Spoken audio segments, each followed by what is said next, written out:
তো হ্যালো বন্ধুরা, কেমন আছো? আশা করি তোমরা ভালো আছো। চিকেন মটনের অনেকেই রেসিপি দিয়েছি, তা আজ তো আমরা দিয়েছি মাছের রেসিপি। তো দেখতে পাচ্ছ, মাছকে আমরা প্রথমে এইভাবে মশলা মাখিয়ে নিয়ে ফ্রাই করে নেবো। তো এইভাবে তোমরা নুন, হলুদ এবং লঙ্কা গুঁড়ো মাখিয়ে নিয়ে ফ্রাই করে নেবে এইভাবে। তো দেখতে পাচ্ছ, আমরা হালকা হালকা করে ভেজে নেবো এই মাছটা।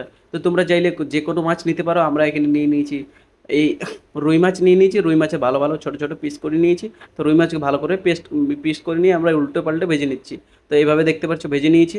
তো তোমরা চাইলে এখানে ইলিশ মাছ নিয়েও বানাতে পারো, তো কোনো অসুবিধা নেই। তো দেখতে পাচ্ছ, আমরা এখানে মাছটা প্রথমে ভাজা হয়ে গেলে, তো একটু লাল লাল করে কালার হয়ে গেলেই আমরা মাছটা উঠিয়ে নেবো। তো দেখতে পাচ্ছ, আমাদের মাছটা লাল লাল কালার হয়ে গেছে, তখন আমরা মাছটা উঠিয়ে নিচ্ছি। তো উঠানোর পর আমরা যে তেলটা মাছবো ওটা একটা কড়াইতে দিয়ে দিব। তো কড়াইতে দেওয়ার পর আমরা দিয়ে দিব আলু, এইভাবে কেটে নেবে আলু। লম্বা লম্বা সাইজের লম্বা আলু কাটার পর আমরা দিয়ে দিচ্ছি নুন এবং হলুদ। নুন হলুদ দিয়ে এটা ভালো করে আলুগুলো ভেজে নেবো। দেখতে পাচ্ছ, এভাবে তোমরা আলুগুলো ভালো করে ভেজে নেবে। আর কার কার আলু সঙ্গে মাছ খেতে ভালো লাগে অবশ্যই কমেন্ট করে জানাবে।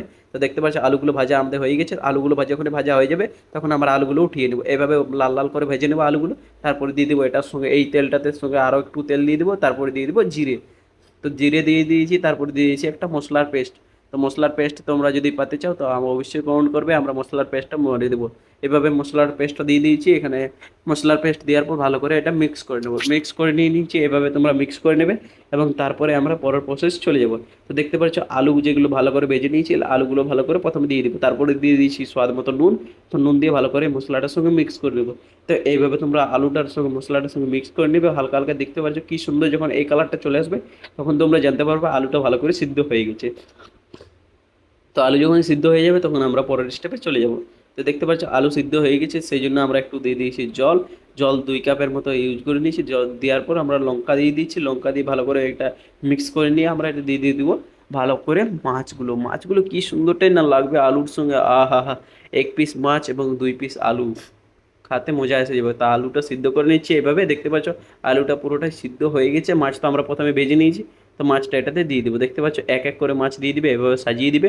যেমন বেশি ইয়ে করো না, নাড়ো না। এভাবে মাছ দেওয়ার পর তাতে মাছগুলো ভেঙে যেতে পারে তোমাদের। তো ভালো করে আমরা ইয়ে করে নিয়েছি, দেখতে পাচ্ছ। তারপরে দিয়ে দিয়েছি আমরা গরম মশলা। তো গরম মশলা দেওয়ার পর আমরা প্রথমে পুরোটা গরম মশলা দেওয়ার পর হালকা হালকা করে নেড়ে দেবে। দেখতে পাচ্ছ, আমরা কি একদম পুরো সেফটির সঙ্গে আমরা পুরো নেড়ে দিচ্ছি। এভাবে তোমরা লাড়বে পুরো, তারপর মিক্স করে দেবে। তো মিক্স তোমাদের যখন কমপ্লিট হয়ে যাবে তখন তোমাদের আমাদের মনে রেডি হয়ে যাবে এই সুন্দর ফিশ কারি, ফিশ আলু কারি। দেখতে পাচ্ছ, ফিশ তোমাদের মনে রেডি হয়ে গেছে। এবং কার কার ভিডিওটা ভালো লাগলো অবশ্যই কমেন্ট করবে। এবং কে কোথা থেকে ভিডিওটা দেখছো আমার কমেন্ট করতে ভুলবে না। অনেক অনেক ধন্যবাদ এই পুরো ভিডিওটা দেখার জন্য।